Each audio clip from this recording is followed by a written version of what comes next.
Fala pessoal, mais um Resenha com TF. Agora vem a dúvida.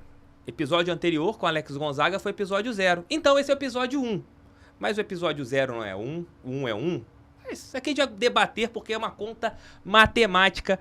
Mas hoje eu tenho a honra de trazer aqui um dos grandes nomes da história da TV brasileira.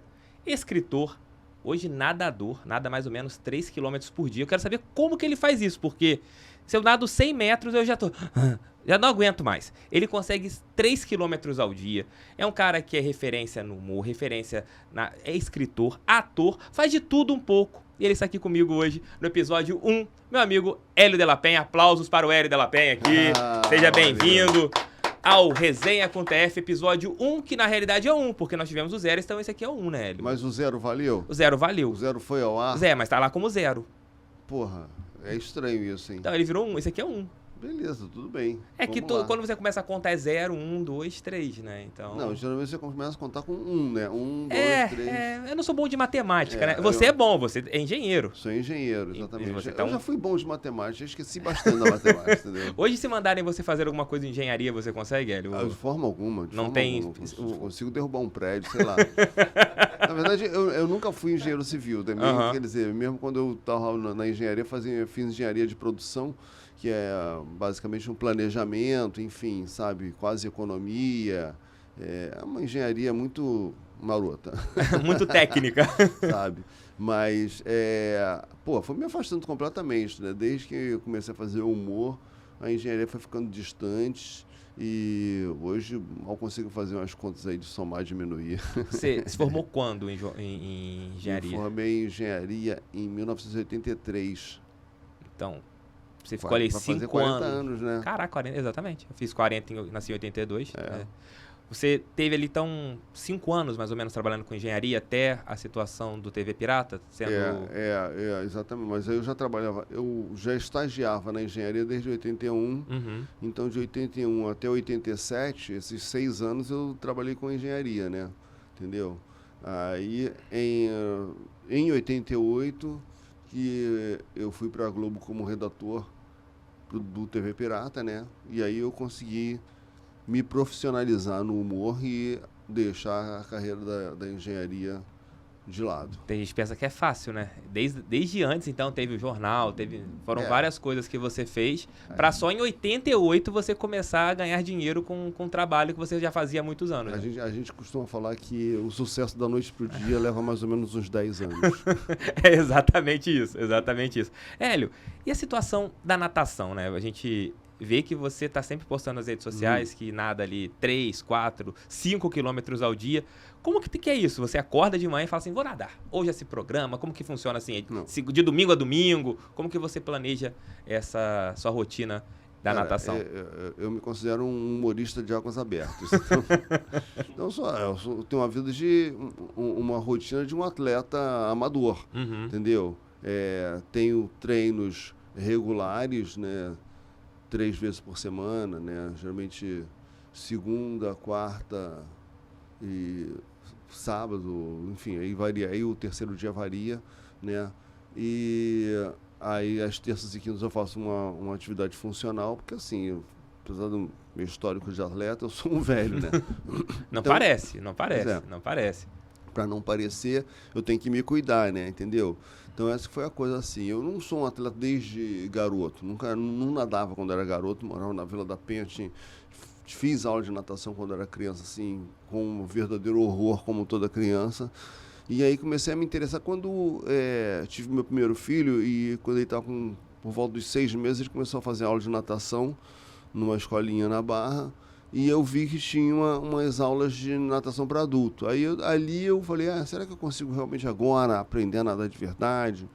Aí me enturmei ali, depois me mudei para o Leblon, comecei a nadar num clube ali no Leblon, mas sempre comecei a ficar de olho, a partir daquele momento, comecei a ficar de olho na coisa da natação no mar, que eu achava interessante, achava bacana, desafiador. Fui me aproximando disso e hoje eu estou, sei lá, com mais de 10 anos de natação no mar, assim, sabe? Mas então tem essa rotina de fato, você fala isso, você sair agora para ir nadar 100 metros, realmente vai acabar morrendo. Mas eu também morreria na época, sabe? Até no Rio tem a coisa assim, a temperatura da água do mar, né, também é mais fria e tal. Eu levei um tempo ali para me acostumar de fato, sabe? Entendeu? Saía batendo queixo sem conseguir falar nada. Hoje eu já tenho uma tolerância maior. Então, assim, quando eu boto o pé assim, falo, não tá tão fria, beleza, dá para nadar. Mas eu sempre aviso para minha família, falo assim, tá tranquilo, deu para nadar, mas não tá uma água para você curtir e ficar, sabe? Na beira da praia, ali com a família. Não, ficar ali dentro d'água, sabe? Com um copo de cerveja na mão, uma latinha de cerveja na mão que depois tu vai jogar na água, né? Aí a poluição começa. Aí você nadando encontra com uma latinha, bate na tua cabeça. Isso é normal, latinha, camisinha usada. Tubarões. Tubarão. O Hélio. Esse é o assunto a gente conversar aqui, Hélio. Você não é muito bom para passar informações sobre tubarões, né? Pô, cara, eu não tô com pouca credibilidade nessa área. Para quem não sabe a história, eu pedi pro Hélio contar para vocês. Ele fez uma postagem há algum tempo. Foi ano passado? Essa história tem duas partes, né? Eu já tinha me queimado antes. Então conta as duas, acho que é melhor você contar as duas. O que acontece? Uma vez eu fui fazer um treino lá em Copacabana, no posto 6, e até treinava na equipe dos gladiadores. E aí eu treinava, nesse treino eu fui do horário das 8 e tinha uma turma das 7 horas. Essa turma das 7 horas tinha visto um tubarão-baleia ali em Copacabana, uma coisa raríssima, é um bicho enorme e tal, e eles conseguiram gravar um vídeo com esse tubarão-baleia. E quando eu cheguei, eles todos empolgados aqui, olha aqui que estava nadando aqui.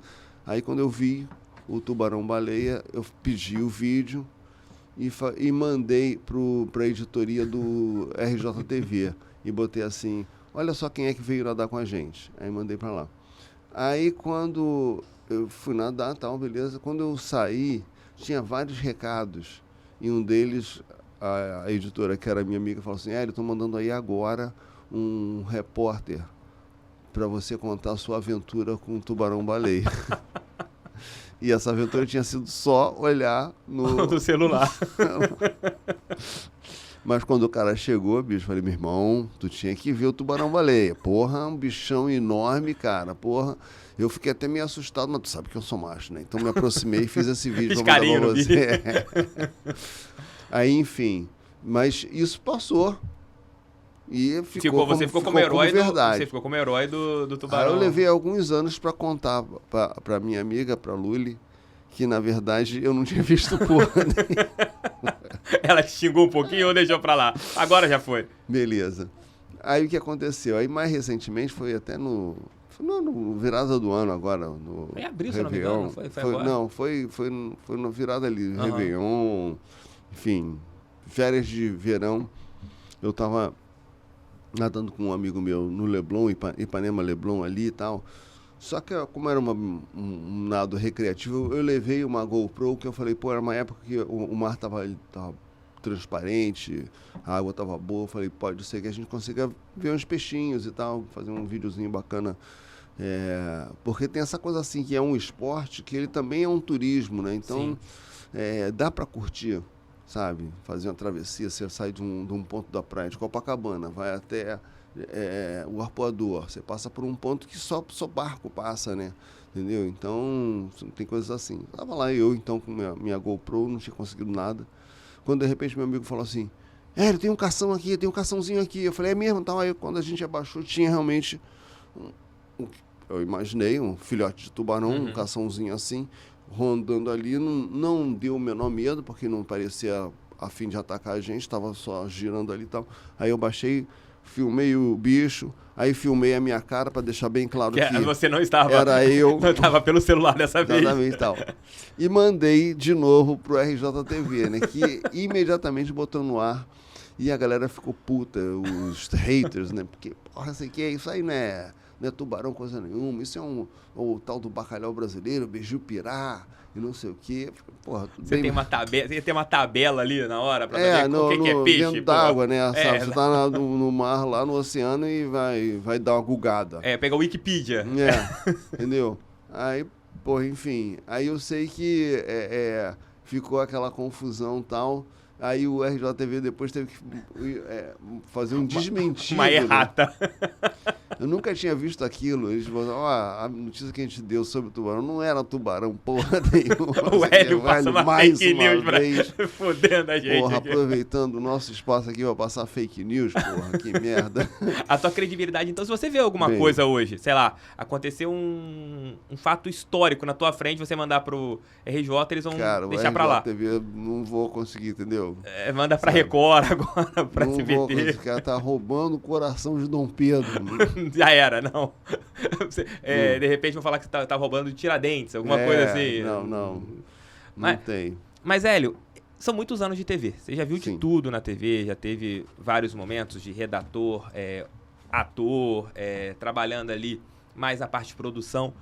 O que você mais gostava de fazer, o que você mais gosta de fazer, aquilo que você senta e te dá o prazer? Porque a gente, quando trabalha, no caso do jornalismo, a gente tem que produzir, tem que editar, tem que apresentar. Eu gosto muito de fazer isso aqui que a gente está fazendo, de uma resenha.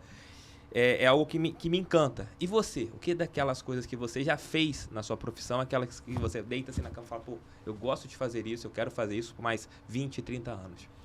Tem coisas que são naturais assim de fazer, como, por exemplo, a maior parte das coisas que eu atuei na televisão, todo o Cacete Planeta e tudo, eu estava envolvido com a redação daquele material, com a criação do conteúdo daquele material. Então, é uma coisa que, de fato, está muito, muito ligada à minha atividade profissional, né? O prazer, ele vem quando você percebe que a coisa está bem feita, quando você está atingindo o seu objetivo. Porque, assim, a criação, eu acho, bastante dolorosa, assim, no sentido que você sempre começa com a dúvida de se você, de fato, está fazendo uma coisa legal, se você, de fato, vai conseguir fazer uma coisa bacana, entendeu? Qualquer piada que depois eu faço, porra, essa piada ficou legal. Mas se você tivesse a formulazinha, a fórmula secreta de o que te leva a fazer uma piada bacana, você não errava nunca. Sim. Entendeu? Ao mesmo tempo que eu acho que talvez isso criasse uma acomodação, né? Hoje, esse desafio de você pensar um tema e bolar uma piada em cima daquilo, sabe? Eu acho que é muito bacana quando a gente consegue fazer, eu pelo menos gosto muito de conseguir fazer uma piada em cima de um fato que está todo mundo comentando. Tipo, funeral da rainha. Você fazer uma piada em cima do funeral da rainha. Ou, porra, que era um ponto eleitoral. Forte do Caceta, né? No caso, vocês tendo essa... Pegando a semana e produzindo... Em cima da notícia, né? Então, eu gosto muito de fazer isso. Como também a gravação em si era uma coisa bem prazerosa, bem divertida, sabe?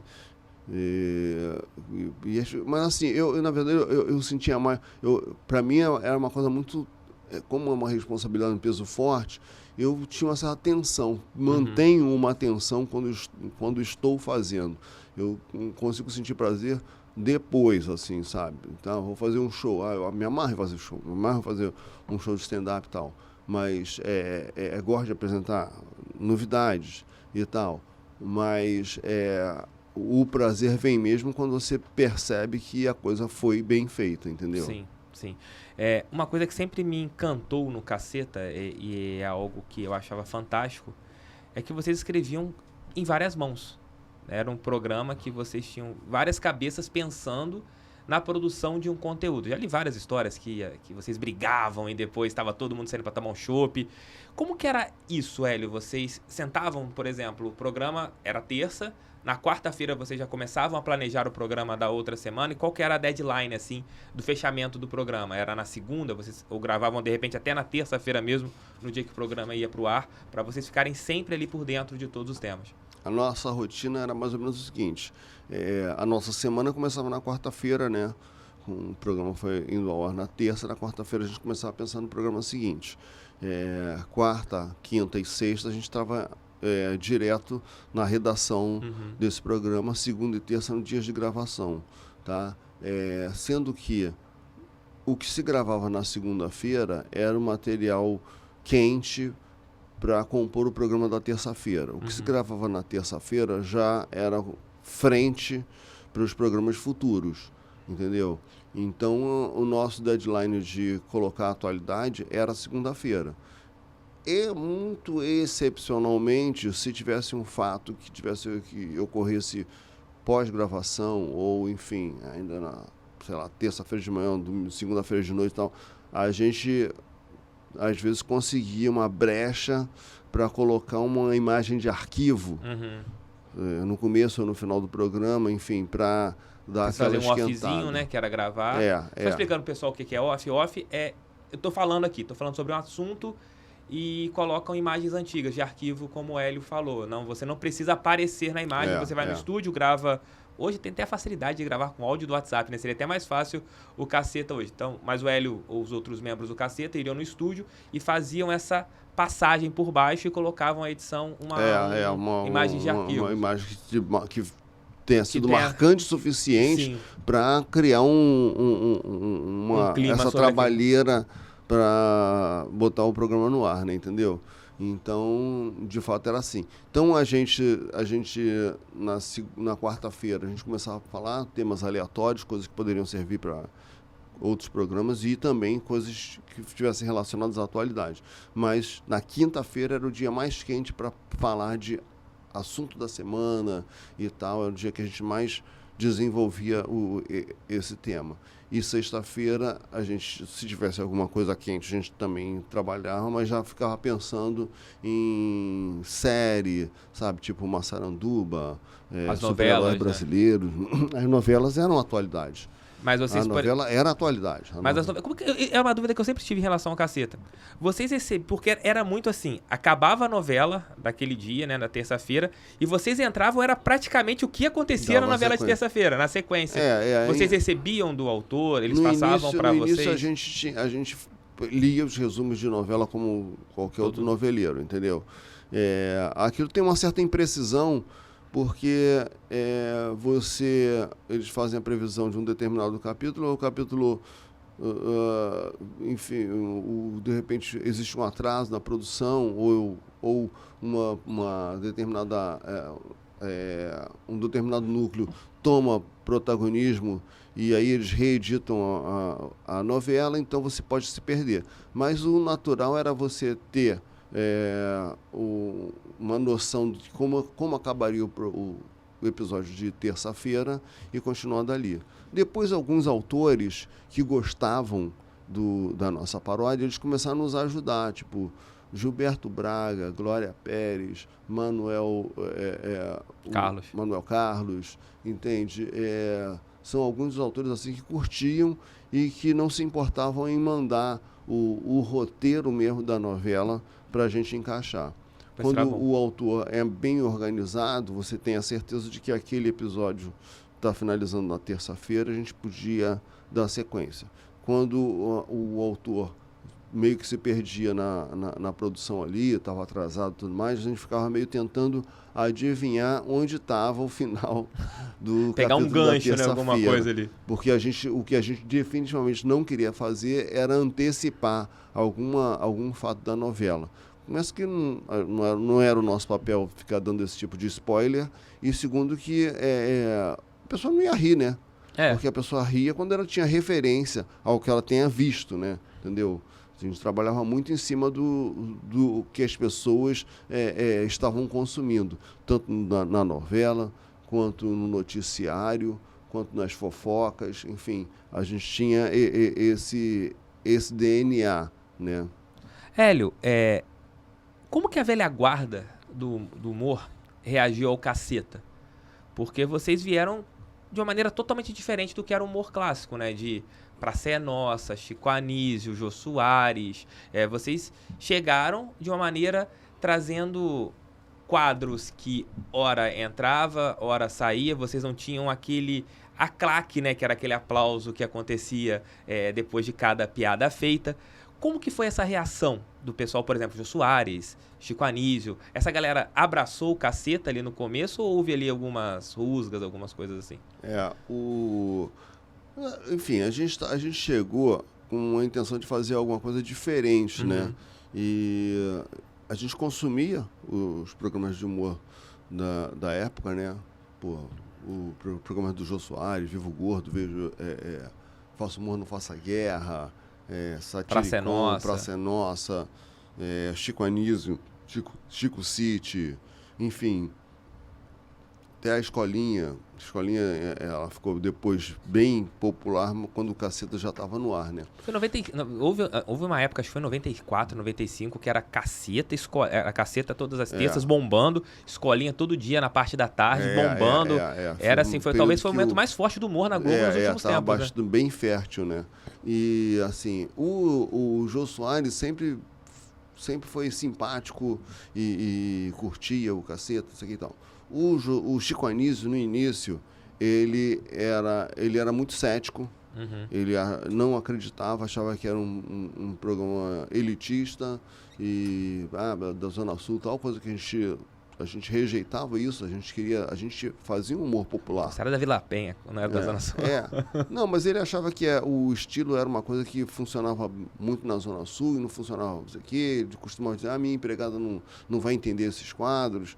E a gente estava o tempo todo preocupado em falar de temas populares, temas que estavam unânimes. A gente não pegava uma noticiazinha na página 18 do jornal, a gente pegava as manchetes, enfim, as coisas que estavam sendo faladas, os personagens, sabe, como Massarandu, personagem popular, né? Seu Creyson, figura popular. Mas, enfim, eu sei que no começo ele tinha uma resistência, até porque o Chico Anísio, ele era um gigante do humor, e ele estava no comando das principais atrações de humor da TV Globo. Então, quando chegou o TV Pirata, que na verdade era capitaneado pelo Guel Arraes e o Cláudio Paiva, quando eles começaram a desenvolver esse projeto, o Chico Anísio achou que naturalmente ele seria o supervisor, o chefe dessa equipe. E eles, muito sabiamente, falaram que não tinha condição, porque a ideia era propor algo que fosse completamente diferente do que vinha sendo feito.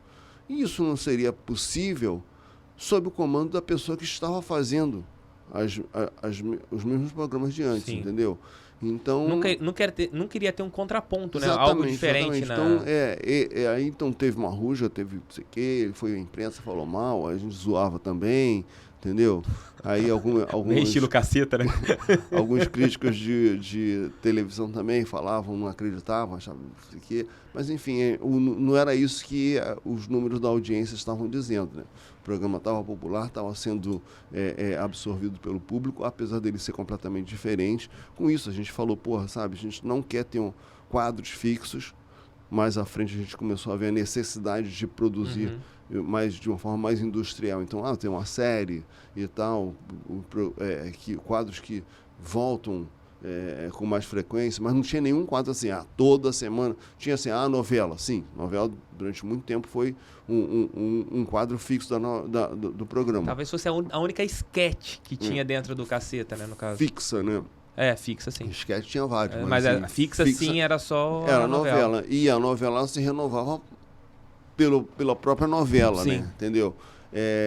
Então, a coisa da claque, a gente achou que a gente não gostava, eu definitivamente não gostava da coisa da claque. Eu posso ser sincero com você também, acho muito ruim. E assim, é muito fake, sabe? E o Chico Anísio tinha essa coisa assim, mas, poxa, sabe, se não tiver claque, quando é que as pessoas vão saber a hora de rir? A gente falou, quando foi engraçado. Exatamente, tem mesmo. Foi engraçado, as pessoas riem. Assim, ninguém pode... Foi engraçado. Sabe, porque a claque tem muito isso, assim, a coisa não é engraçada, bota aquela claquezinha pra, forçar uma risada, uma risada que eu não sei se de fato acontece. Só pra explicar pra galera o que é claque, tem muita gente que não sabe. Claque é aquele aplauso que aparece, aquela risada, aquela gargalhada no final de uma piada. Dando a impressão de que tá sendo assistido ali ao vivo aquele quadro, né? Coisa que nos Estados Unidos, de fato, é assim, né? Eles gravam os quadros com a plateia, né? Assistindo. Como foi aqui, durante muito tempo, Sai de Baixo. Sai de Baixo, Hoje é o Vai Que Cola, né? O Vai Que Cola é assim também, exatamente. Entendeu? Então, Então tinha essa dependência da Clark que a gente não achava bacana. Então a gente rompeu com isso. Como também outras novidades que a gente trouxe foi, primeiro, tirar um programa de humor da exclusividade dos estúdios. Ele saía, o programa que ia. Hoje é normal você ver um sketch de humor acontecendo na rua. Mas era uma completa novidade que a gente trouxe. Eu posso estar maluco, mas se eu não me engano, o primeiro Povo Fala que teve em programa de humor foi feito por vocês. Povo Fala, eu nunca tinha visto. Tinha o Marcelo Tais fazia algumas coisas num programa, acho que na Band, o Jornal de Vanguarda, se eu não me engano, enfim, alguma coisa assim que ele fazia. Tinha um personagem que entrevistava as pessoas, entrevistou até o Maluf, ele fez uma pergunta clássica, você é corrupto? Entendeu? Mas assim, a popularização do Povo Fala, de fato, foi feita com o Caceta, né? Porque a gente tomou aquele formato e dominou aquilo muito. Até porque no começo a gente não tinha muita segurança de fazer... Segurança não, a gente não tinha a menor confiança de fazer personagens, entendeu? A gente não fazia personagem, então a gente fazia repórter 1, repórter 2, ia para a rua, conversava com as pessoas, enfim, fazia a matéria do ponto de vista jornalístico, e ali a gente se segurava. Então a gente foi muito, assim, o primeiro Caceta em 1992, ele já vai na rua para conversar com os caras pintados que estavam no período do impeachment do Collor, entendeu? E, enfim, e isso sempre aconteceu, a gente cobriu privatização, cobriu Copa do Mundo, cobriu eleições também, sabe? Enfim, um assunto estava acontecendo, a gente ia para a rua conversar com as pessoas. Depois, esse modelo de conversar com a rua foi sendo incorporado por outros programas também, né? E você achava engraçado quando surgiram esses novos programas, né, ali mais para os anos 2000? CQC, Pânico. E às vezes alguém falava, não, a gente trouxe isso, trouxe aquilo. Pô, eu ouvi aquilo como telespectador e falava, cara, isso aqui eu vi no Caceta, ali no 93, 94, 95. Como assim vocês trouxeram esse ponto? Vocês ficavam um pouco putos, assim, em verem isso, das pessoas falarem, de alguns membros desses programas, trazerem para si algo que vocês já faziam lá atrás? Era engraçado aquela situação, né? E às vezes a gente ficava meio puto porque havia uma tendência de um afago da mídia, da galera que estava chegando, e a gente já era o leão velho, né? Os caras já estavam estabelecidos, então era quem ia tomar porrada. Assim como houve a transição da geração Chico Anísio e Jô Soares para a gente estava vivendo aquilo numa outra circunstância, né? Então era meio chato. E também era meio chato porque a gente estava vivendo ali algumas restrições editoriais que impediam a gente de ser mais ousado. E foi quando vocês tomaram muitas porradas, né? De quem assistia. O Caceta não está fazendo nada de diferente, exatamente. Caceta tá na mesmice, foi por causa disso? Exatamente. Tinha muito uma coisa assim, a emissora muito se agarrando muito nas pesquisas que eu acho que acabam sendo tendenciosas, porque é uma amostragem muito pequena de gente que não estava no seu ambiente, não estava num lugar que ele via televisão, sabe, dentro de casa, com uma cueca furada. Não, o cara toma um banho, veste a sua melhor roupa, vai para a emissora, vai dar uma opinião, porra, você se masturba? Não, de forma alguma, imagina. Entendeu? Aí no banheiro tá lá com Xvideos lá. Sabe? Então tinha uma coisa assim, sabe? Não, naquela hora o cara não gosta de falar palavrão, não gosta de pouca vergonha, entendeu? Quando na verdade era o que o cara de fato, o público de fato consumia. Então havia uma coisa assim entre o que se falava em pesquisa e o que se consumia. E a gente achava, sabe? Então tinha algumas questões assim, tinha questões também do entendimento de que uma paródia de um comercial estava depreciando um produto quando, na verdade, ele era resultado de um sucesso daquela campanha. Eu lembro de uma, eu era criança, bem pequeno. Eu lembro disso no TV Pirata. que foi a situação do meu primeiro sutiã.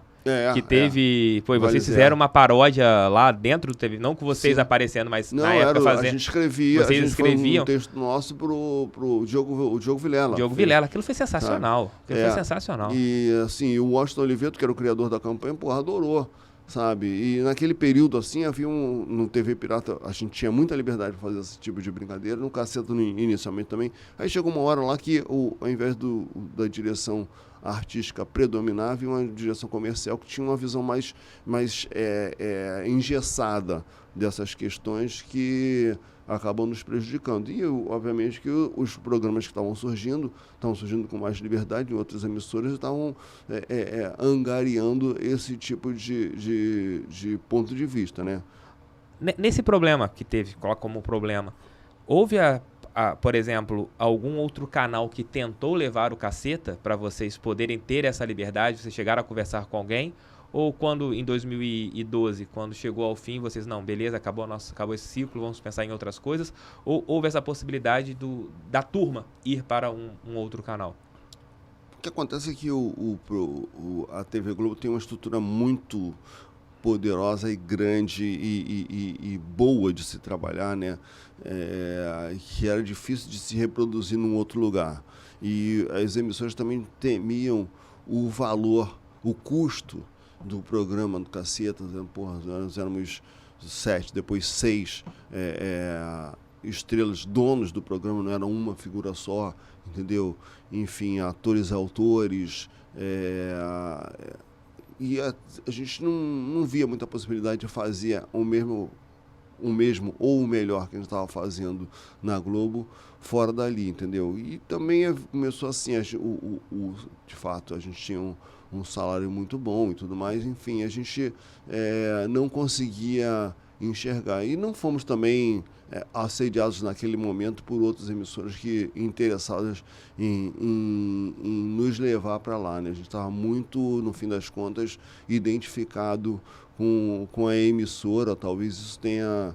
As pessoas, não, os caras são a mesma coisa, não vai dar certo. Mesma coisa do Louco Abreu jogar em um rival. Porque está identificado com o Botafogo, não vai jogar no rival porque tem eu não sei exatamente, mas o fato é que isso não houve. E assim... Agora, o fato também, vamos considerar que o Caceta ficou no ar de 2010 até 2012, né? 20 anos no ar, líder de audiência num programa, na maior emissora da América do Sul, da América Latina, no horário nobre, enfim, era uma exposição muito, muito grande. Sim. E, obviamente, quando você vai chegando no final de todo esse período, pessoas começam a se interessar em minar para ocupar aquele espaço super nobre, né? Toda terça-feira, depois da novela, era uma coisa assim... Muitos grupos dentro da própria emissora estavam interessados naquele horário. Mas já parou para pensar que depois que o Caceta terminou em 2012, nunca houve mais um programa que durou mais de 2 temporadas? Acho que com uma longevidade, só o Caceta mesmo. A Globo sempre teve projetos ali de 1 ano, 2 anos, 3 anos. Nunca teve uma sequência de um projeto longo. Então, vocês deixaram a marca até nisso, porque ninguém nunca mais conseguiu chegar no que vocês chegaram. É que nem o Botafogo, que será sempre o time que mais forneceu jogadores para a seleção brasileira, entendeu? Porque houve uma mudança da própria da mídia, né? Sim. Entende? Você hoje na TV aberta, por exemplo, você tem 2 programas de humor. Um bem das antigas, que é A Praça é Nossa, e um que acabou de ser lançado na Band, que é esse É Nós na Firma. E a Globo puxa para domingo à noite o programa do Multishow. Do Multishow, entendeu? A Globo não está produzindo mais humor, sabe? Ela não faz humor, ela faz, digamos, faz graça nos programas. Então tem um carinha fazendo uma gracinha aqui, ali, sabe? Tem um apresentador mais engraçadinho no esporte, sabe? Você tem um quadro de humor dentro do BBB. Você acha isso ruim pro humor em si, não ter mais um programa para lançar novos humoristas? Ou você acha que agora, com o advento da internet, cada um pode criar um canal no YouTube, você tem ali a sua possibilidade de criar, surgem vários nomes no TikTok, no YouTube, no Instagram. Você acha que isso é bom, ou você acha que ainda o caminho antigo de repente ter um programa humorístico como era Caceta, que vocês, apesar de serem 7, mas era um programa que de vez em quando vocês colocavam uma pessoa ali aparecendo ou não, você tinha também o Zorra, que entravam vários profissionais, e hoje, vamos colocar assim, se acabar a Praça é Nossa, você não vai ter mais nenhum programa de TV trazendo novos humoristas, né? Como que você enxerga esse detalhe de você não ter mais para os novos, para eles poderem aparecer? Acho o seguinte, se ninguém está fazendo, algum motivo deve ter para ninguém estar fazendo, entendeu?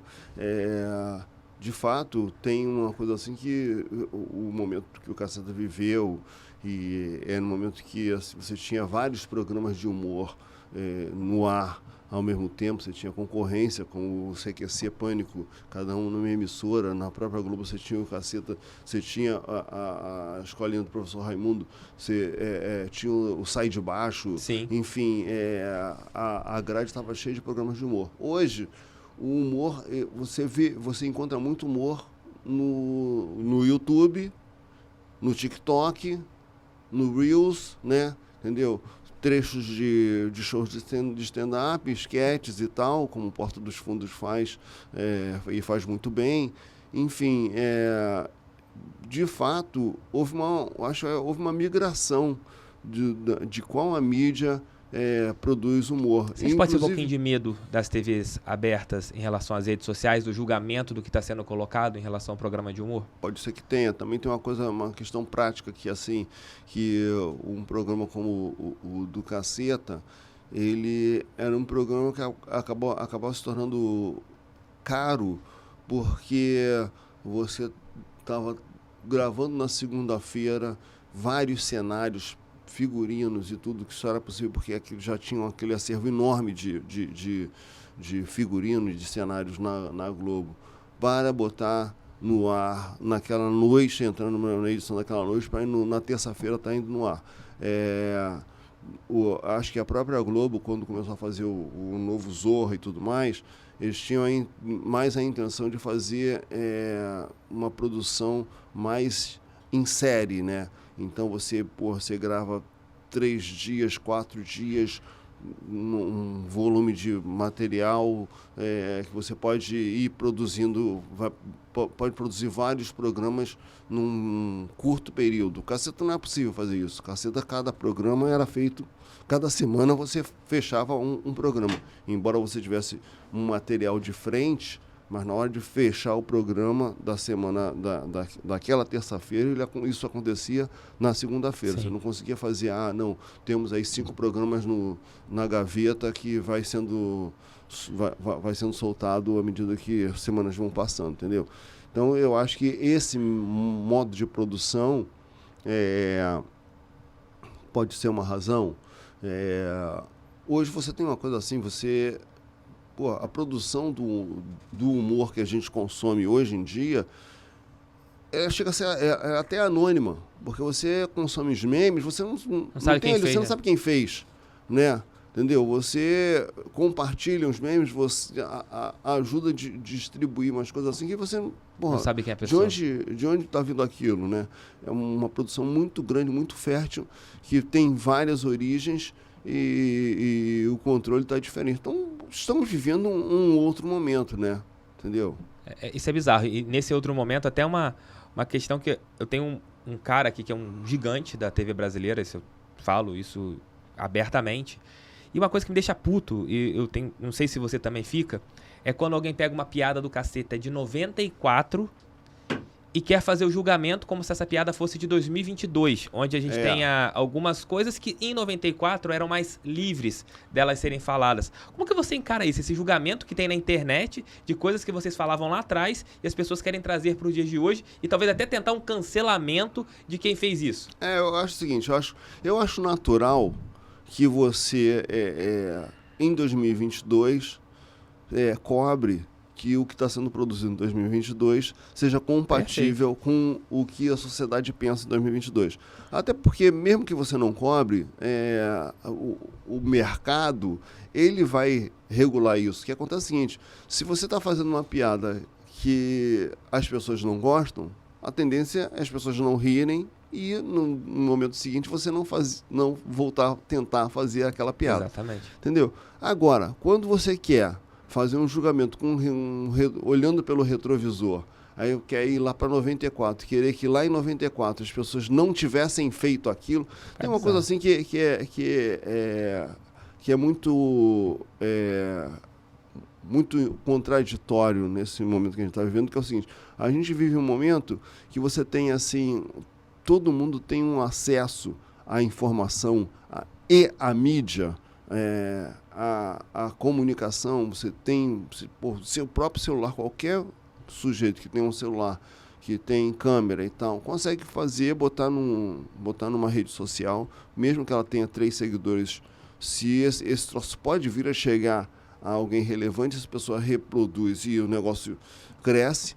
Enfim, todo mundo tem esse espaço, você tem uma chance de declarar publicamente: eu não gostei de determinada coisa, isso aqui. Enfim, supostamente isso seria assim, uma democratização, né? Do que é feito, né? Do que é feito. O que acontece é que esse poder está sendo usado, está sendo deturpado de uma forma que as pessoas que não concordam com determinada piada ou determinado quadro,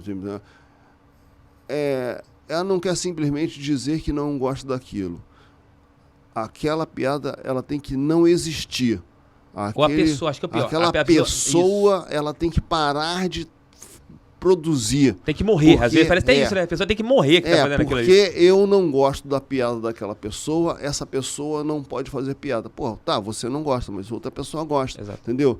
Tem alguns comediantes que fazem um tipo de humor que não é o tipo de humor que eu consumo, mas eu defendo que o cara possa fazer, porque ele tem um diálogo com o público dele. Sim. O que acontece também hoje em dia muito você faz uma determinada piada no teatro, entendeu? Aí tem um idiota gravando aquela porra com um celular, aí joga numa rede social e que muda completamente a relação, porque assim, se você tem fulano de tal, ele cobra um ingresso para fazer um show num teatro X, você está esperando que ele fale o que ele costuma falar naquele teatro. Exato. Quando esse mesmo material que foi feito dentro daquele pacto, né, daquele ambiente fechado, vai para um lugar aberto, para um cara que não estava contando com aquilo, e ele recebe em casa uma piada, você cria uma confusão tremenda, entendeu? Na maior parte das vezes a reclamação é feita por gente que não consome aquilo que está sendo apresentado, entendeu? Isso é o pior, né? Porque o cara, ele não te assiste, te julga pelo que ele não te assiste e quer que as outras pessoas que talvez te assistam te cancelem. Eu acho curioso, assim, um exemplo que eu costumo trazer quando teve toda aquela polêmica das obras com nus nos museus. Uhum.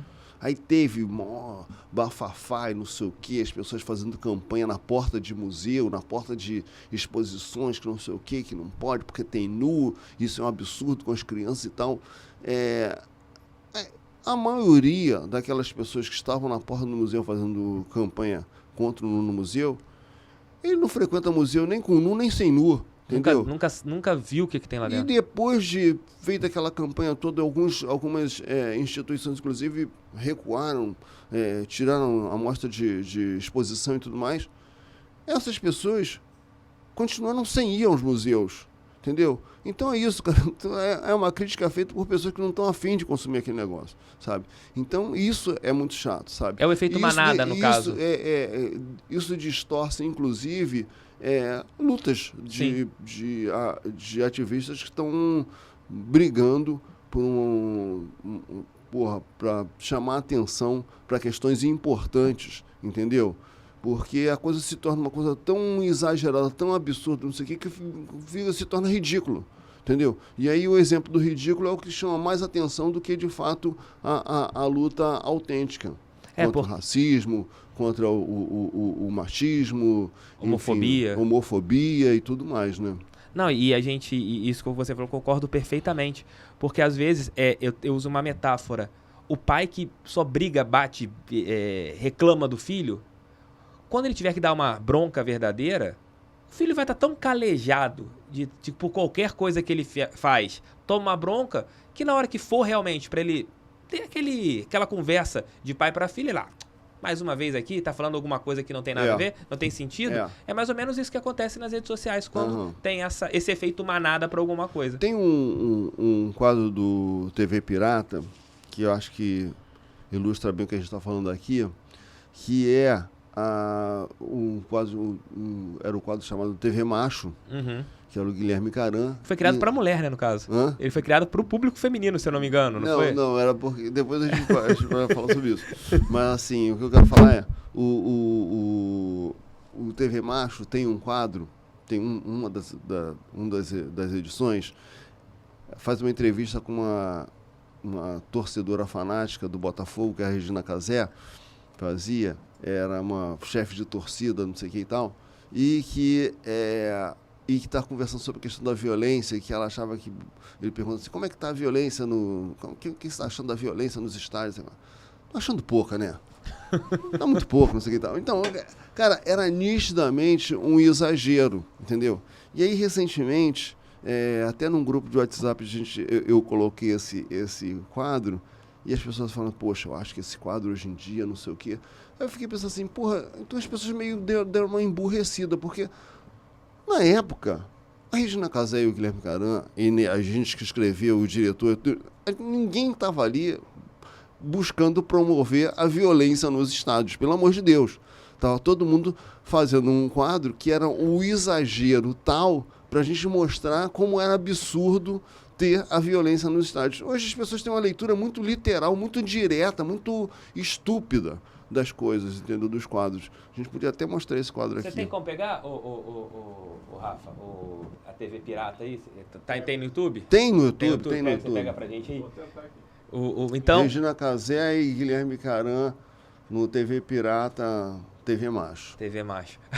E o TV Macho, né, teve um pedido para vocês, né, de criação, que o programa estava muito para homem e precisava de ter um quadro feminino. O TV Pirata foi um momento assim no encontro de grandes atores com um elenco de autores muito, muito bons, né? Modesta à parte, estava lá a galera que fazia a Caceta Popular, a galera que fazia o Planeta Diário, que depois se juntou e virou Caceta Planeta. Mas, além disso, entre os autores, a gente tinha o Miguel Falabella, Pedro Cardoso, autores do Teatro Besterol, que era o Mauro Haas e Vicente Pereira, você tinha o Luiz Fernando Veríssimo, você tinha o pessoal que estava bombando nos quadrinhos lá em São Paulo, que era o Glauco, o Laerte. Enfim, era todo mundo, e ninguém desses autores faziam os programas de humor convencionais. E o Guel e Cláudio Paiva, eles também tiveram a ideia de juntar atores que faziam comédia, faziam núcleo cômico de novela, não sei o que tal, mas nenhum ator que fosse um comediante de programas de humor. Sim. Então foi um encontro inusitado. Poderia dar completamente errado. Exato. Juntou muita gente, muita cabeça pensante, podia dar merda. Podia dar merda, entendeu? E assim, pessoas que juntou um bando de gente que nunca tinha feito aquilo que estava se propondo, enfim. Mas deu certo. E o que aconteceu foi que a gente no Caceta ali, a gente brigava muito para ter os nossos quadros aprovados, para ele ir ao ar, não sei o quê. Então a gente trabalhava para cá, não sei o que e tal. E a gente foi começando a tomar um espaço ali. Eu imagino que no final ali a maior parte da produção do que ficou marcado na história do TV Pirata foi uma produção que veio do Caceta, do Planeta Diário, o Fogo no Rabo, TV Macho, As Presidiárias, enfim, falando aqui quadros que caíram no gosto popular. O Caceta e o Planeta criaram e caíram no gosto popular. Aí, enfim, sei que chegou uma hora que o redator final, que era o Cláudio Paiva, ele fez uma encomenda pra gente, falou assim, cara, olha, são 5 atores, 5 atrizes, e vocês estão escrevendo muito para os atores, você tem pouco material para as atrizes, entendeu? A gente está aqui com uma dificuldade de botar as meninas no mesmo patamar e tal. Vocês podem criar algum quadro? A gente, vamos pensar. A gente ficou pensando, Aí no final criamos a TV Macho. Que é totalmente, teoricamente, diferente daquilo que eles pediram, mas conseguiram inserir a Regina Casé. Mas, porra, mas tava engraçado, assim, o quadro, na verdade, era pro Caran, né? O Caran era a figura principal, mas de vez em quando você tinha a Regina Casé, ela foi nessa vez, né? Mas o Ney La Torraca uma vez foi lá como figurinista, né? Então, enfim, mas teve essa história no TV Pirata. Quando você vê Pantanal hoje na Globo, quase 30 anos depois que passou na Manchete, o que você sente, Hélio? Que Pantanal tem uma história gigante, tem muita gente que não sabe dessa história, mas se o Hélio de la Penha tá aqui na nossa frente hoje aparecendo, Pantanal tem muita relação com isso, né? Não o Pantanal de agora, não a Juma de agora, mas a Juna Cristiano Oliveira lá atrás, né? Eu tenho que agradecer ao Benedito Rui Barbosa e também, não só o Benedito Rui Barbosa, o autor da novela, como também a direção da Globo, que rejeitou esse projeto quando ele foi apresentado dentro da Globo, né? O Pantanal? Exatamente. A Globo não quis essa novela, não quis fazer e tal, porque ela era realmente completamente diferente das novelas que a Globo estava fazendo, o ritmo, sabe? A Globo estava fazendo uma coisa muito urbana e tal, eles foram para o Pantanal, meio do mato, umas tomadas longas, muita paisagem, e a Globo focava, era até bem, as novelas eram bem close dos atores, os galãs, as mocinhas bonitas, lindas, maravilhosas, enfim. E o Pantanal estava uma coisa acho que tem ali olha lá. Vamos lá, TV Macho, olha lá. Deixa eu colocar o áudio aqui, ver se vai. TV Macho. Mas como é que a gente vai editar essa coisa aqui? Não, vai tudo junto. Vai tudo junto. Olha lá, coloca o áudio ali. A gente tava falando de um assunto, aí você vem e corta. Vamos voltar tudo aqui. É a zona, né? Aqui tá tudo liberado. Então, depois a gente fala sobre o Pantanal. Vamos falar agora sobre esse quadro. Aumenta o som aí pra gente ver. Nossa! Que isso? É da versão Putin. Que isso, gente? Porra, não entendi. Consegui não entender nada. Então, só pra galera entender, esse aqui era o quadro lá da TV Macho, né? Que era a Regina Casé de Mas não dá pra ouvir nada, é isso mesmo? Tá em árabe? Tô tentando resolver isso. Tá em árabe total ali. Tá em árabe total. Aí, pronto. Vamos ver se...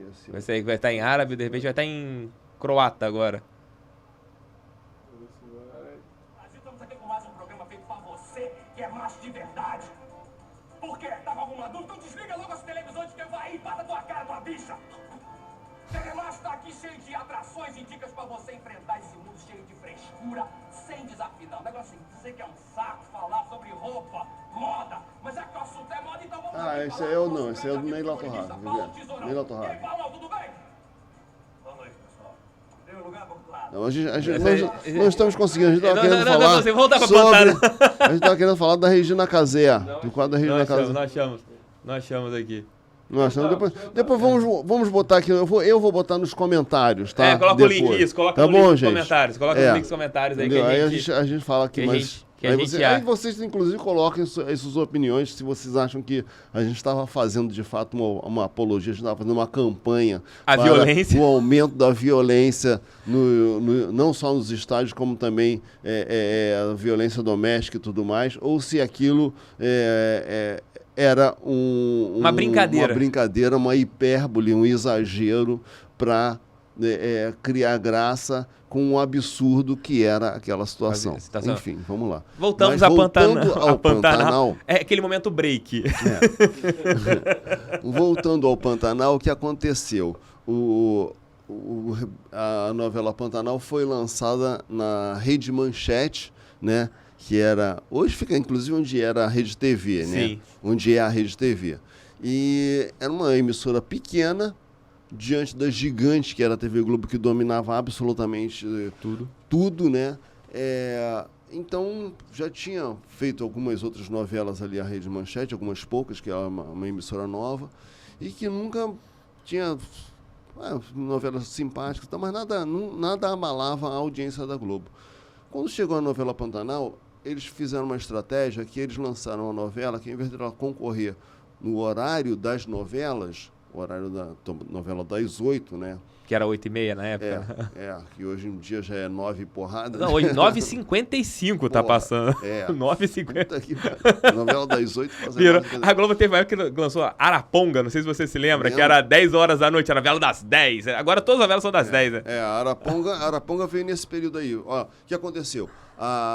O Pantanal, ele concorria com a linha de shows da Globo. A linha de shows eram os programas que vinham depois das novelas, né?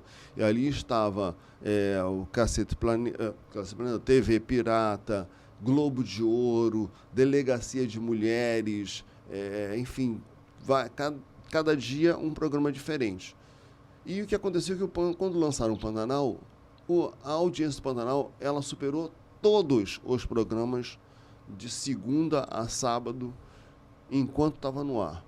Então chegou uma certa hora que o Boni, que era o diretor-geral da Globo, decidiu tirar do ar toda a programação, colocou uns enlatados e fez uma encomenda para a gente. Olha, para a gente e para vários outros setores da criação lá da Globo, falou, vocês apresentem um projeto aí, vocês têm 6 meses para apresentar um projeto. Vamos manter o salário de vocês durante 6 meses para vocês apresentarem um projeto. Se nada der certo, tchau e benção.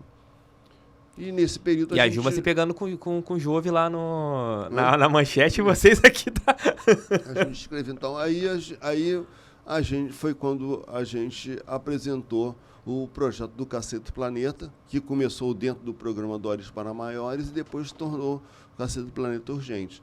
Mas, assim, o primeiro momento foi um susto, né? A gente era autor do TV Pirata. O TV Pirata é tirado do ar de uma hora para outra, abruptamente, assim, no meio do ano, entendeu? E a gente, perdemos o emprego? Não, ainda, agora vocês estão aí no cartão amarelo aí, entendeu? Então, era um seguro-desemprego dentro do emprego, mais ou menos, né? Entendeu?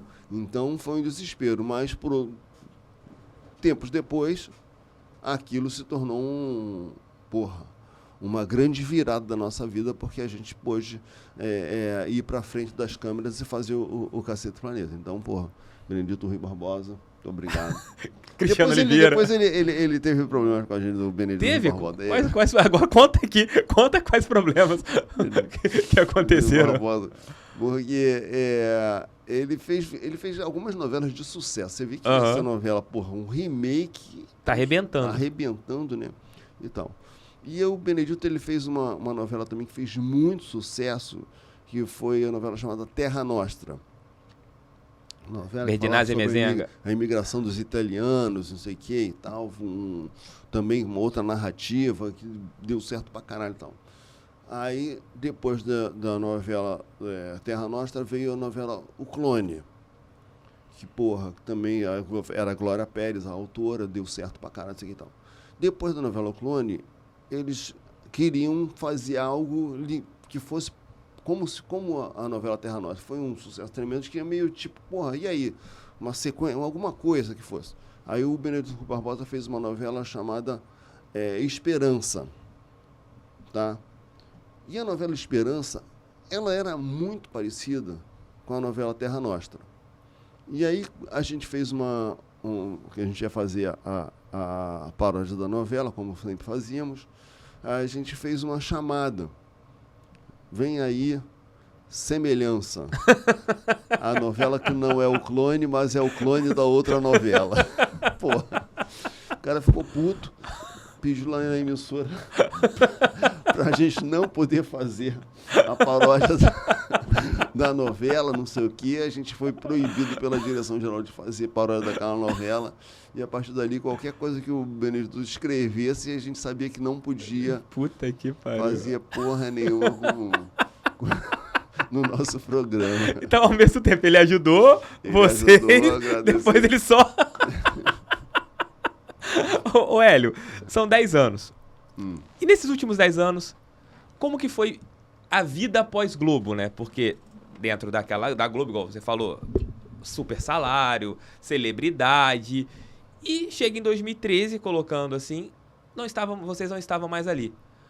Temos aqui um livro, que esse aqui é de 2010, que você, meu pequeno botafoguense, Hélio trouxe. É pra mim, né? De presente. Lógico, Foi lógico. presente, trouxe aqui é presente. Vai estar lá no estúdio do canal do TF a partir Exatamente. de agora. Obrigado, Hélio. Isso aí convertemos muitos torcedores, jovens torcedores, que aí lançado em 2010, imagina o garoto que estava ali com 5 anos, que o pai deu esse livro, hoje está com 15 anos. 15 anos, viu o Louco Abreu certamente, viu? humilhando o time de um amigo aqui, né? Do estúdio. Exatamente, entendeu? E esse menino tá hoje torcendo com a gente lá no setor leste. Setor leste lá. É onde você vai? Eu vou mais no setor, vou no 5º andar por causa da imprensa, que eu vou pra cobrir os jogos. Eu Sim, acabo sim. ficando ali no setor. Eu meio acabo que- sendo muito também chamado também para os camarotes. Acaba, É celebridade, né? Celebridade. entendeu? Mas eu gosto de ir no setor leste, eu tô planejando. Mas eu sempre fui no jogo velho. contra o Palmeiras, eu tô querendo, porque assim, eu tenho um filho, um caçula, o Antônio, espero que ele assista. Cara, ele virou um botafoguense. Ele sempre. Foi até engraçado assim que uma vez a gente tava conversando com ela assim.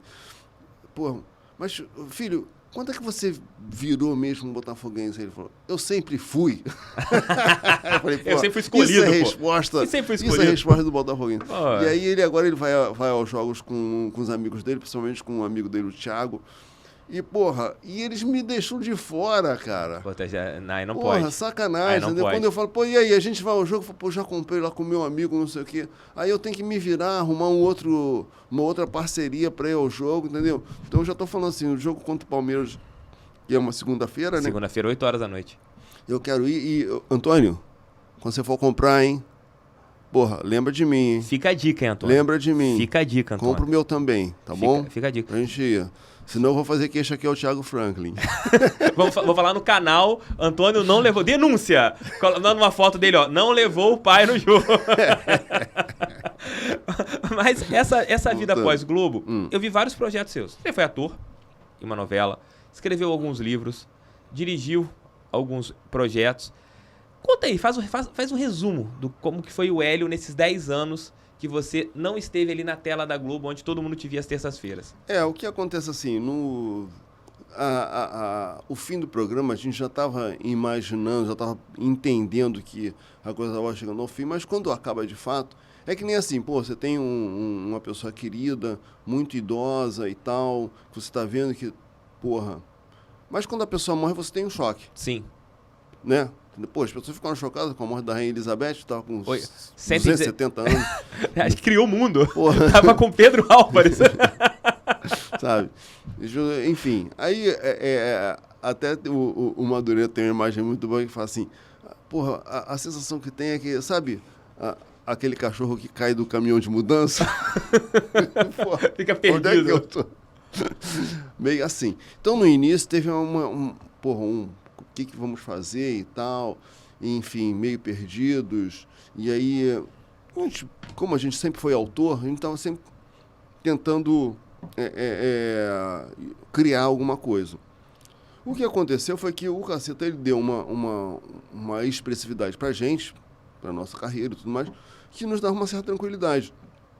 Não só da sobrevivência, como, porra, ter tempo para pensar o que fazer, né? E nisso, assim, eu estava querendo, comecei a me interessar em buscar outras parcerias, porque eu trabalhei com os Cacetas no programa esses 20 anos, mas se você pensar que a Caceta Popular, o jornalzinho, começou em 1978, tá? Então, desde então, 78, eu, Beto e o Madureira. Aí, em 1980, entrou o Bussunda e o Cláudio Manuel. Aí, ficamos fazendo o jornalzinho, depois a revista Caceta Popular, que depois se juntou com o Planeta Diário em 88, fez o Caceta Planeta. E veio até 2012. Então, quer dizer, um período longo trabalhando nessas parcerias. Então, eu comecei a querer saber de que maneira, como é o meu estilo pessoal. Se eu escrever uma história, o que me interessa, sabe? Eu comecei a ir para essa investigação e também me interessar em buscar outras parcerias fora daquele grupo, entende? Porra, foi uma relação muito boa, muito produtiva, fértil pra caramba, mas assim, queria, já que a coisa parou, isso aqui, vamos mudar, renovar, fazer um novo ciclo da história toda, entendeu?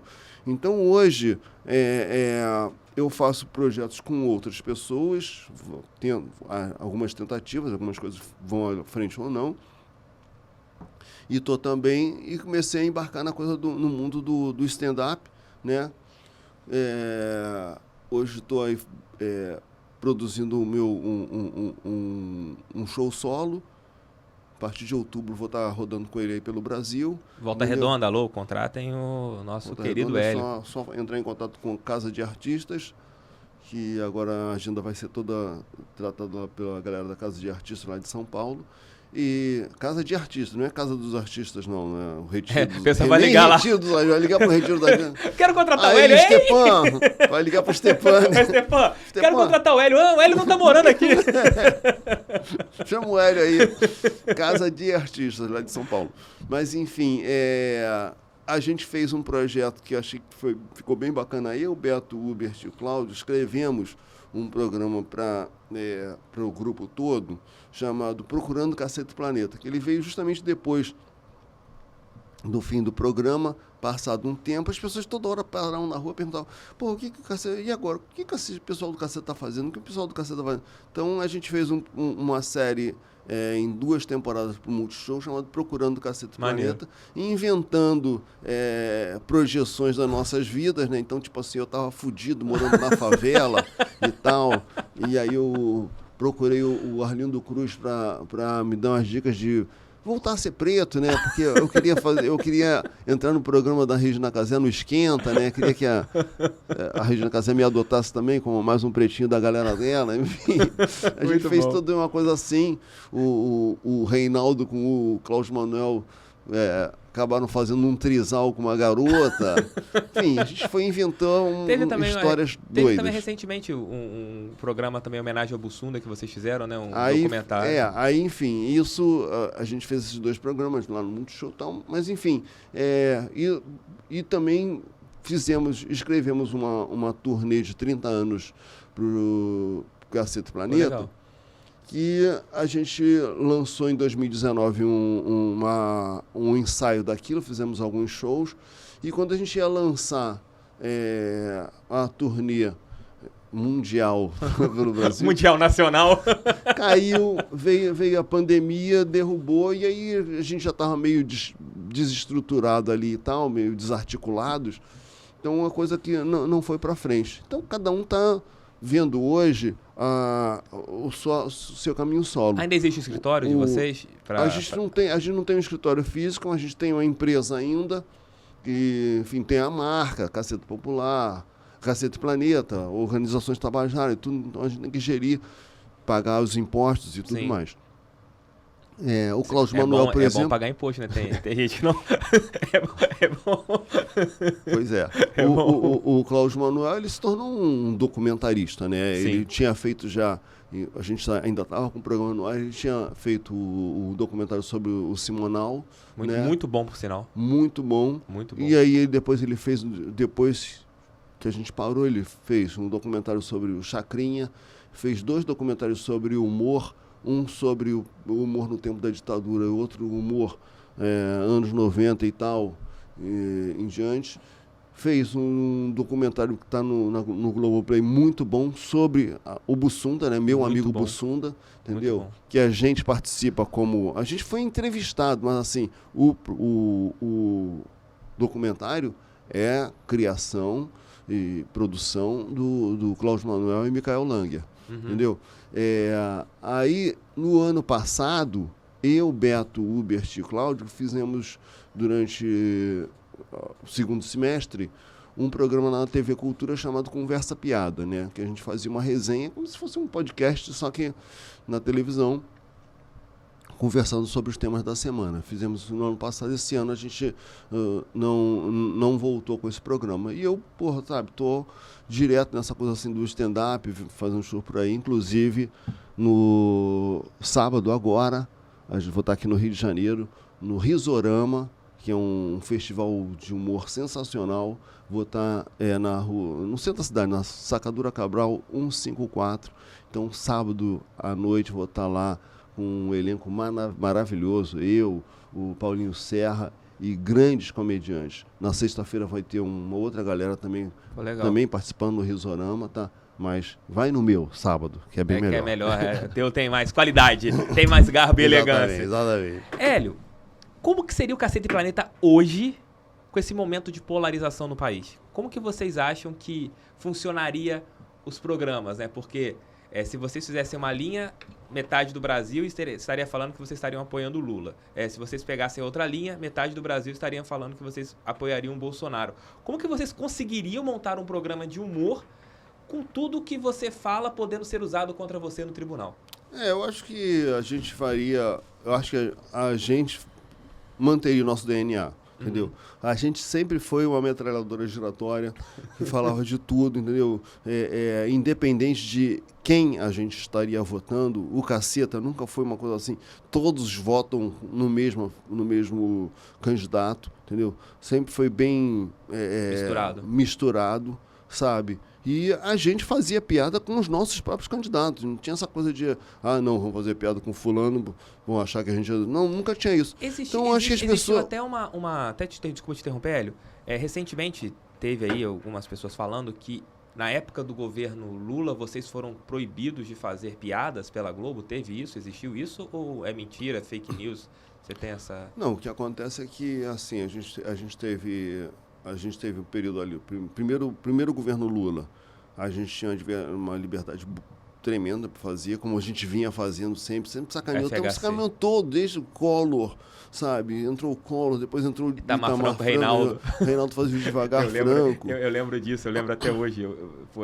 Eu era criança, né? 10, 11 anos, quando o Caceta começou. Quando surgiu a situação do Itamar na Sapucaí, com a mulher pela Lilian Ramos mostrando vocês pensaram, a rachadinha da Lilian. Muito bom, isso foi muito bom. Essa é uma das coisas marcantes. Tanto que os presidentes se envolviam com rachadinha, foi muito mais interessante. Mas, enfim... Rachadinhas populares. Mas eu sei que a gente zoava, tal. No primeiro governo do Lula, também o Mussunda fazia o Lula e tudo mais. No segundo governo, no segundo mandato, surgiu o escândalo do Mensalão. E aí a gente começou a receber mensagens de que, seria legal não ficar falando muito de política e tal. Essas mensagens da diretoria da Globo, no caso? Porque assim que acontece que a Globo estava com o jornalismo ali em cima daqueles fatos e tal, e foram pressionados aqui, sabe, já que tá fazendo jornalismo sério, pesado sobre esse assunto assim, então a pressão foi para que a gente não fizesse, não brincasse, não trabalhasse com humor, isso aqui e tal, enfim. Coisa que eu não vejo menor relação uma coisa a ver com a outra, mas enfim. Eu sei que a partir daquele momento, abordar temas políticos começou a se tornar uma coisa mais problemático pra gente, entendeu? Sabe? De fato, sabe? Tinha essa coisa que a gente continuou fazendo, mas tanto que depois, em 2012, a gente voltou com o programa e o Gustavo Mendes veio fazer a Dilma no nosso programa e tudo, mas a gente sempre sentia uma certa... um terreno mais delicado ali de trabalhar. Como foi o terreno que você falou agora há pouco, né, em relação à publicidade, que também teve já essa situação de... não faz isso aqui não, porque pode atrapalhar. Até ouvi isso você falando, de que nem a camisa... Isso aqui você não podia fazer mais, né? Colocar o escudo do Botafogo, falar do Botafogo, tinha que aparecer só preto e branco. Não podia teve um momento, foi radical essa história, assim, que o próprio escudo já seria um merchandising, entendeu? Então, as coisas começaram a ficar meio irracionais, né? Deu vontade de chutar o pau da barraca antes de tudo, antes de acabar o programa, sei lá, chega, já tá chato, a gente não tá tendo liberdade criativa, porque vocês sempre tiveram isso. E chegam essas determinações de cima, de que vocês não podem fazer isso, não pode fazer isso aqui, não pode fazer isso aqui. Dá vontade de, chega, cansei, vou procurar outro caminho. A gente, na verdade, a gente queria muito fazer, a gente tentava se adequar as regras do jogo para continuar jogando o jogo, entendeu? A gente gostava muito de jogar o jogo, entendeu? Então, essa coisa, vamos largar tudo, foda-se, não era muito a nossa, entendeu? Mas os 6 caminharam nessa linha de segurar ou houve ali internamente? Não, internamente, cara, a gente nunca houve, a gente não éramos irmãos siameses, Sim. entendeu? Cada um pensava de um jeito, o que acontecia é que a gente sempre discutia tudo intensamente até chegar a um consenso. Perfeito. Mas o fato de chegar a um consenso não significa que a gente tivesse o mesmo ponto de vista para tudo, entendeu? Então, assim, sempre foi, todas as discussões, todos os temas que a gente trabalhou, a gente lidou sempre dessa mesma forma, entendeu? Entendi. Todo mundo com liberdade de colocar o seu ponto de vista e a gente tentando chegar qual é a opinião, qual é a posição do grupo, entendeu? Tanto que o Cacete Planeta nunca apoiou um determinado candidato, nunca teve. Você não vai ver, Cacete Planeta apoia fulano de tal, não pode procurar aí, não vai ter isso. Você pode ter individualmente pessoas apoiando cada um, sabe? A, B ou C. Exatamente, mas assim, o grupo a gente sempre tentou preservar para justamente ter a liberdade de falar mal de todo mundo. O seu filho, que você falou agora há pouco do Botafogo, ele que é o afiliado do Bussunda? Sim, o Antônio. Ainda bem que ele escolheu o lado certo da força, né? Que o Bussunda... Pois é. O Bussunda, ele torcia mas lá em casa todo mundo é botafoguense. Mas é bom. Ele não conseguiria... Não, lá em casa... Não, mas, pô, a minha mulher é super botafoguense. Vai ser muito bom. Vai ser muito bom lá em casa também. Lá em casa todo mundo Os garotos todos. Pode até um ou outro que não... O Antônio é o cara que é frequentador de estádios. O João e o Kim, que são mais velhos, não são os caras que, porra, a fim de ir ao jogo, não sei o que e tal. Se o Botafogo engrena, eu acho que eles começam a se interessar. Mas o Antônio é na alegria e na tristeza. Vai junto. E você com o Botafogo, Hélio, nesse momento de SAF, Botafogo mudando, tá esperançoso para um 2023 melhor? Porque esse ano é um ano de transição e ano que vem eu acho que as coisas podem mudar. Pelo menos na minha opinião, estou bem empolgado com o que pode vir para o Botafogo. E você? Eu acho que a gente até esquece em que situação que a gente estava em dezembro de 2021. Quer dizer, beleza, estamos felizes porque a gente conquistou a Série B e, enfim, fomos bem. Mas a verdade é que a gente estava vendo assim uma ladeira, um penhasco na nossa frente. É isso que acontecia e que a SAF tirou essa perspectiva, entendeu? A gente pode não estar disputando hoje o Brasileirão, né?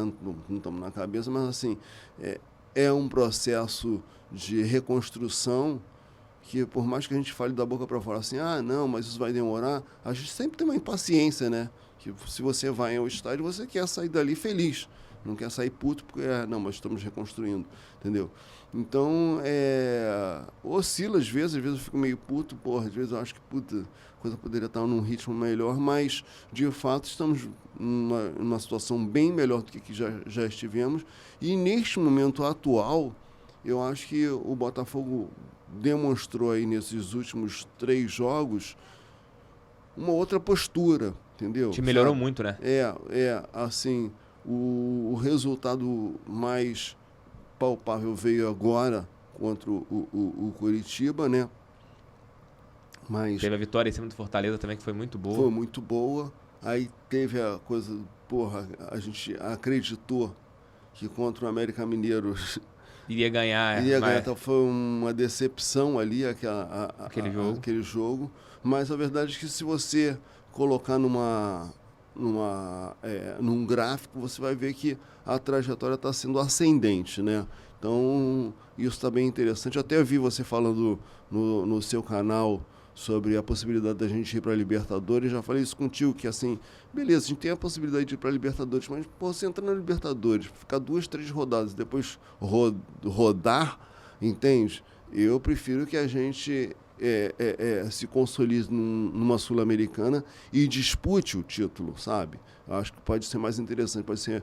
eu acho que o torcedor pode ficar muito feliz da gente ir para a Libertadores, mas pode ser muito efêmero essa felicidade. Enquanto se você consegue disputar, de fato, um título expressivo como a Sul-Americana, ou mesmo a Copa do Brasil, sabe? Entendeu? Vai ser... Vamos voltar a um outro patamar. Tanto assim, esse livro aqui, o Meu Pequeno Botafoguense, eu escrevi ele, a gente, enfim, estava passando por uma maré mais ou menos e tal, e eu lancei em 2010, assim, eu lancei ele numa segunda-feira, no domingo, o Louco Abreu deu a famosa cavadinha, a gente foi campeão carioca, campeão carioca, mas é um campeonato carioca que tem simbólico tem por tudo um que sabor, aconteceu. Tem um sabor de Brasileirão, né? Porque assim, a gente vinha de uma sequência injusta, né? De vice-campeonato. Injusta, muito injusta, por sinal. Entendeu? 2007, 2007 não precisa nem discutir. 2008 achei que o Túlio pagou aquele mico de... acabou. Criaram um clima e a gente ainda perdeu a final ali mal. Enfim. Aí em 2009 perdemos mais uma vez. Mas então, o primeiro jogo aquele Juan deu 2 pancadas. Deu a pancada no Michael Soel, não foi expulso, né? Já acaba tomando gol. O Emerson faz 2 gols contra seguidos. Foi uma coisa... Enfim. Então, aí foi o nosso último, tentativa, né? Então, eu tô querendo fazer uma segunda edição do Pequeno Botafoguense, entendeu? O Botafoguense mais adolescente, talvez, enfim. Mas eu ainda espero fazer isso a partir do momento que a gente tenha uma conquista maiúscula. Ano que vem você consegue fazer. O John Texton seria um bom personagem pro Cacete e Planeta? O John Texton, acho que sim. Acho que sim. Como é que foi? Você já teve contato com ele pessoalmente? Eu tive com ele. Ele é gente boa. É um cara bem humilde, né? Um bilionário que parece que é carioca. É um bilionário, assim, tranquilo, não tem... Trata todo mundo igual. Nem parece bilionário. Nem parece bilionário. Parece que somos nós aqui. Não fica assim, dinheiro saindo nada, do bolso. não, nem parece, nem parece. Eu tentei ver se caiu o no chão assim, né? Porque vai que um dólar vale R$86, né? Então, facilita bastante. Mas é um cara muito gente boa. Eu acho que seria um personagem bem bacana. Acho que você gostaria de fazer... Aí me diz aqui, ele, agora entrevistando... Na vontade. Ele entende de futebol? Qual é? Ele entende alguma coisa.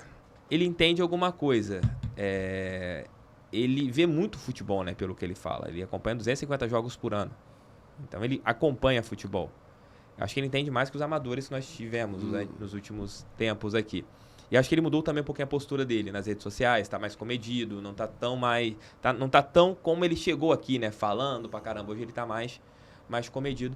Mas acho que foi o cara certo, acho que ele tem uma linha que a gente gosta de botafoguense. Acho que se ele fosse aquele cara introspectivo, talvez não tivesse cativado a gente. Acho que esse lado dele ser mais aberto, mais acessível, isso é bom. Acho que foi bom pra nós, pelo menos eu tenho essa impressão. O cara que eu acho que foi certo pra gente. Acho que foi certo o Botafogo e tomara que ele nos dê aí alguns títulos nos últimos anos que a gente tá precisando bastante, né? Agora, resenha com Hélio. Hélio, curtiu o papo? Beleza, ótimo, maravilhoso. Obrigado pela presença, obrigado pelo carinho, por você ter vindo aqui. Obrigado pro Gilzão, que trouxe aqui o Hélio. A gente teve aqui Rafael, que tá aqui na produção. Resenha 1 com Hélio de la Penha. Espero que vocês tenham curtido. Tem alguma coisa aí, Hélio, que você queira falar? As redes sociais? Minhas redes sociais, @lapena no Instagram. A partir dali você tem todas as informações, minha agenda de shows e tudo. E eu quero te ver sábado no Risorama, aqui no Rio de Janeiro. Eu quero ver o Hélio em Volta Redonda. Então, casas de shows aí de Volta Redonda, busquem o Hélio para Cidade do Aço. Gente, obrigado. Deixem um like, inscrevam-se no canal, compartilhem esse vídeo aí. É muito importante, o canal tá retomando e ter um personagem como o Hélio aqui foi muito bom. Um papo divertido em que a gente falou sobre carreira, futebol, tudo aqui e mais um pouco. Gente, um beijo. Beijo do Semigordo, um abraço, tamo juntos. Valeu. Até amanhã. Amanhã tem outra entrevista. Hélio hoje, amanhã Joel Santana, Papai Joel, estará aqui conversando conosco. Responsável, né? Papai Joel tem importância aqui. Tem importância aqui nesse livro do Hélio de la Penha. Gente, um abraço. Fui. Tamo juntos. Valeu. Obrigado, seu Pod, parceiro aqui com o nosso podcast. Valeu.